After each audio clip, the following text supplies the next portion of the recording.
আবার আবার বন্ধুরা, আমি আজকে মাটন লেগ রোস্ট করেছি। এই লেগ রোস্টে আমি আপনাদেরকে বলি, আমি রেসিপি ধরে আপনাদেরকে বলি। মাটন লেগ রোস্টে আছে খাসির মাংসের পিছনে পায়ে একটি প্রায় 2.5 কেজি ওজন। আচ্ছা, পেঁয়াজের ব্রেস্টটা লাগবে 400 গ্রাম, পেঁয়াজ বাটা লাগবে 300 গ্রাম, আদা বাটা লাগবে 220 গ্রাম, রসুন বাটা লাগবে 200 গ্রাম, শুকনো মরিচ গুঁড়ো লাগবে 25 গ্রাম, এলাচি 20টি, বড় এলাচি 5টি, লবঙ্গ 20টি, আস্ত দারুচিনি 8টি, তারপরে দারুচিনি গুঁড়া লাগবে 20 গ্রাম, এলাচি গুঁড়া লাগবে 20 গ্রাম, তেজপাতা লাগবে 8টি, কাবাব চিনি লাগবে 20টি।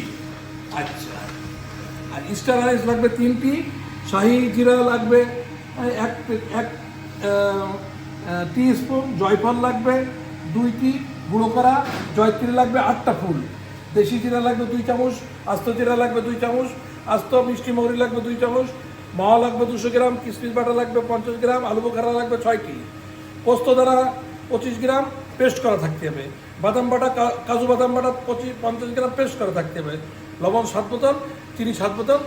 এই মশলা বানানোর জন্য 300 গ্রাম তেল লাগবে এবং 50 গ্রাম ঘি লাগবে। তো এইটা একটা পদ্ধতি।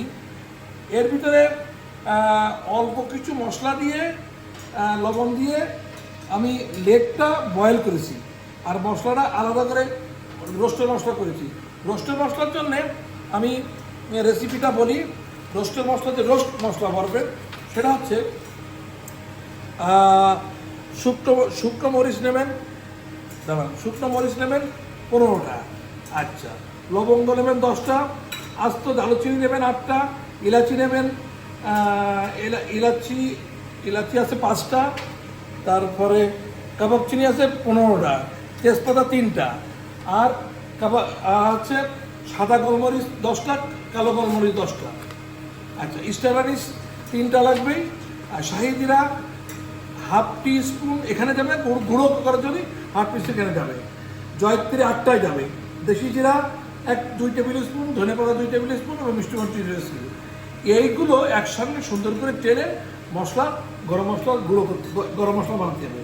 বানায় একটা বাটিতে আপনার এরকম 220 গ্রাম আদা আর 200 গ্রাম রসুন আর প্রায় 300 গ্রাম মতন পেঁয়াজ বাটা, আদা বাটা, রসুন বাটা, পেঁয়াজ বাটা, তার সঙ্গে একটু দই আর কিশমিশ বাটা, যেটা দিলাম 50 গ্রাম কিশমিশ বাটা, 50 গ্রাম বাদাম বাটা, তারপরে পোস্ত দানা বাটা 50 গ্রাম, এগুলো মিলায়ে একটা পেস্ট বানায় আর কিছু পেঁয়াজ কেটে তেলের পরে দিয়ে ভালো করে লাল করে তার সাথে কাঁচামরিচ দেবেন 15টা দিয়ে ভালো করে কষে রোস্ট করতে হবে, রোস্টের মশলা করতে হবে। রোস্টের মশলা হয়ে গেলে এইদিকে যদি এই